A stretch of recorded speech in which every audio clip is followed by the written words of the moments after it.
Hey everyone. Okay, so we did physical disabilities. Um, Introduction. Individuals with Disabilities Education Act, IDEA, states that all students must be served and educated to the best of the school's ability. And then this can be any sort of disability, does not necessarily have to be physical. It can be autism, learning disability, reading impairment, which would be under learning disability, just any form of disability where a student requires an IEP or an individualized education plan. 14% of students in America are served under this act. And then free and appropriate education, FAPE. Schools need to provide, to the best of their abilities, education for all students with a disability.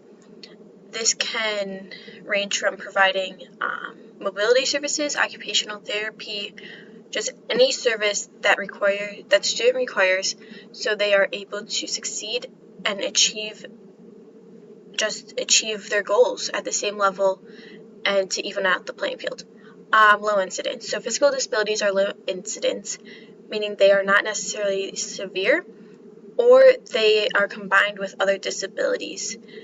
And basically they're combined or they stand on their own. So anything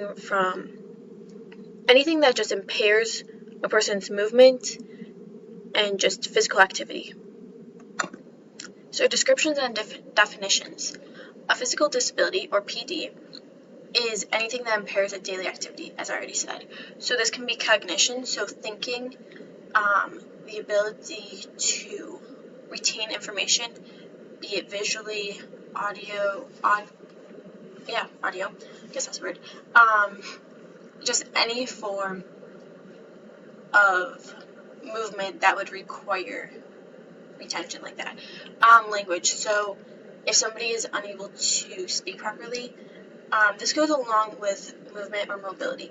So sometimes one sign of like a physical disability would be like spasticity.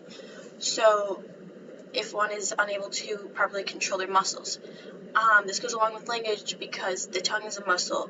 And if you're unable to properly control it, then you can't form the words like the average person would, or just like different ways of communicating, be it written, oral, things like that.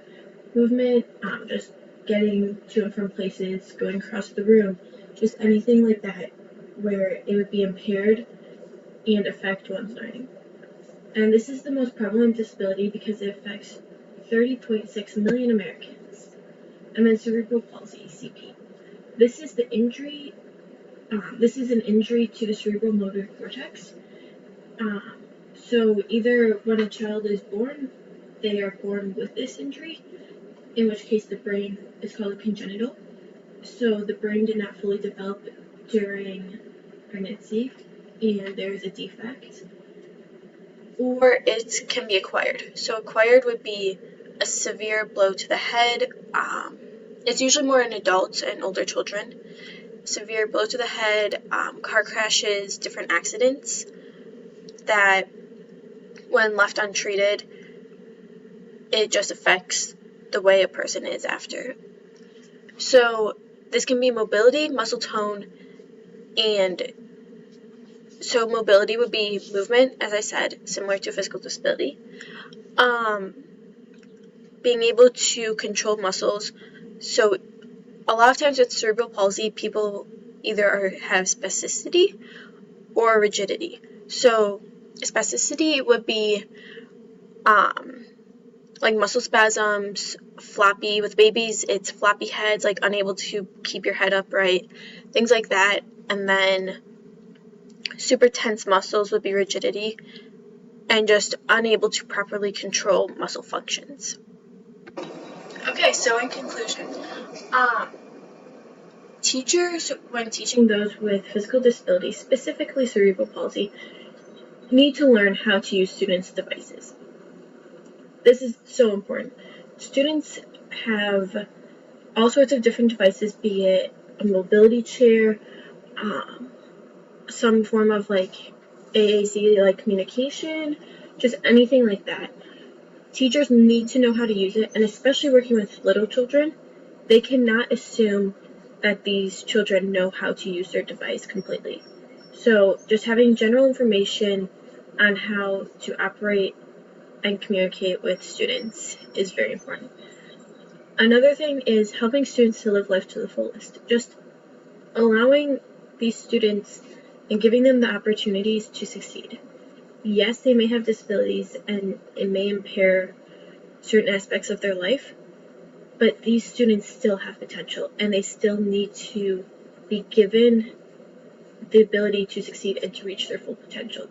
So this also goes along with meet their needs as best as possible.